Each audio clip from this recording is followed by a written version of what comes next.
All right, welcome everyone to episode 8 of Wargamers. Today I'm here with David Sharrock, the producer for Battlestar Galactica. How are you, David? Thank you, John. How are you? What gaming projects have you been involved with besides Battlestar Galactica? So I've been working with the Shenandoah guys, bringing across like Battle of the Bulge, Driving Moscow and Gettysburg that just came out recently, and then working with flashback games on Panzer Corps and the Aristocrats over an Order of Battle. So it's kind of interesting coverage, but then also games like Polaris Sector, which is a really interesting 4X space game.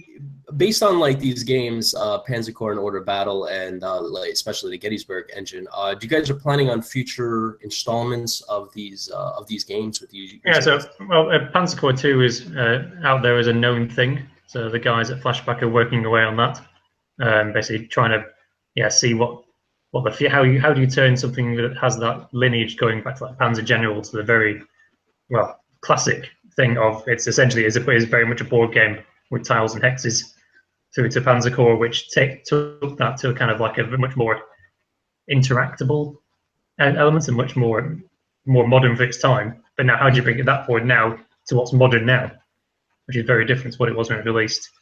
And then Order of Battle, the Aristocrats, they're still putting out new content. Are you guys planning more installments for the Gettysburg series, or using that engine for future? Well, let's see. Because at the moment, the guys have been focusing on bringing Battle of the Bulge across to consoles. I'm curious, when did you guys start developing for Battlestar Galactica? When did like day one start? So I think the lead developer actually may well have this tattooed on his forehead now. I think it's like March 17th last year. They actually fully started development. When they've been designing Battlestar, they've been able to design it straight from the start with both systems working at the same time. So if you want to, you can play keyboard and mouse, or you can just go to options, change over to gamepad, and it just works with gamepad. Are you guys thinking about, Xbox 360 or PS3 is a possibility? Are you guys looking for that market too, or just the latest consoles? I think just with what they've done with the graphical stuff, I think it'd be too much for that size of team to try and make it work well on the previous generation of hardware. How challenging was it to make this game for both PC, Mac, PS4, Xbox? I mean, these are 4 different platforms, and they're completely different operating systems from each other. So I'm just kind of curious, how difficult was it to do that, and how much more development time did that add on? That's the kind of thing is that because the game is based on Unity, it kind of takes away a lot of the main risk of do you have an engine that can work with the processors inside all those systems. Are you guys planning on a simultaneous PC, Mac, PS4, and Xbox release, or are you guys planning to release it simultaneously across all these platforms? So PC will come out first, and then consoles will come out a few months later. So is there a possibility that we might see BSG Deadlock coming to iOS down the road? I'd be surprised unless iOS has a big uptick in processor capacity. That's the main thing. Starhammer fit on iPads, just good iPads. It just about fit. BSG, I don't think will fit on any current iPad. It gives us sound effects as well. So a lot of the fire you'll hear from the Vipers and the guns are from the original sound effects that we've been able to work with. And that sort of thing. So that's kind of why it sounds so authentic. Where did the music come from? Did you guys design it from the ground up? Yeah, it's all original compositions. It's done by a guy called Ash Gibson Grieg out in Australia. Yeah, I have to admit, I mean, what blew me away. So when I launched the game, when I was doing first impressions, I literally launched it, and the first thing that really, it just won me over. I mean, that moment that I heard that music in the background, it set the atmosphere. I mean, within the first few seconds.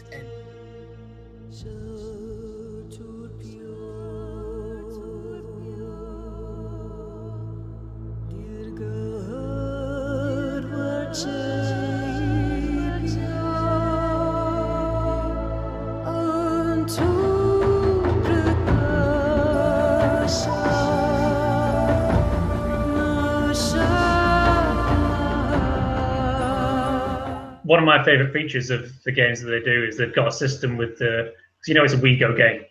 So you got that period of planning and then period of action. And the system they've got is when you're planning, there's an audio track that's playing in the background. It's kind of nice, relatively calm but good in theory. Some missions full of menace, others a bit more hopeful. But then once you click the end turn button and the bullets start flying, they mix it up into it. There's basically two tracks, one over top of the other. That mix into each other and they just crossfade across. Oh shit! Yeah, I realized that. It goes, oh my god, stuff's happening, bullets flying, and then the turn ends and they crossfade it back to the simulation again.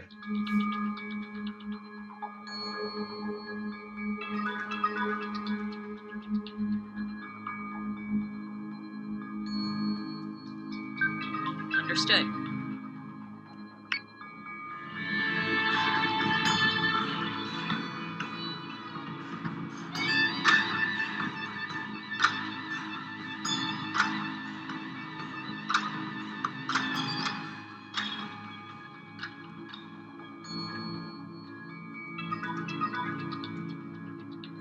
A lot of people have noticed that on the Jupiter class or the Galactica's type class in our game, it has 3 struts attached to the flight pod, which is the same as the 1978 models. They have 3 struts, whereas the 2003 models only have 2 struts. So when people are designing this at the start, that call back to the 1978 series, maybe they built it more stability because they were like, how do we build something this big? So we built it with that extra bit of extra engineering of the 3rd strut to anchor on the flight pods. The theory being then, as the war has gone on, they've evolved that and gone, no, we don't need extraneous, we just need the 2, and we can fit more stuff in by getting rid of these extra struts. Can we see future games from this intellectual property, possibly the not only the first Cylon War, but the second Cylon War? The future is a many changing beast, Sean. I could not tell you. The guys have still got loads of ideas for this game as well. This is a 1.0, but it's not the end of the line. There's still loads of ideas in the tank for how to work on this game as well. Expansion packs kind of thing. No, expansion packs, free updates, everything. They've got. The beta test community has been really good. There's loads of ideas coming out there, but as to the way with development, there's a time you've got to ship the game at some point.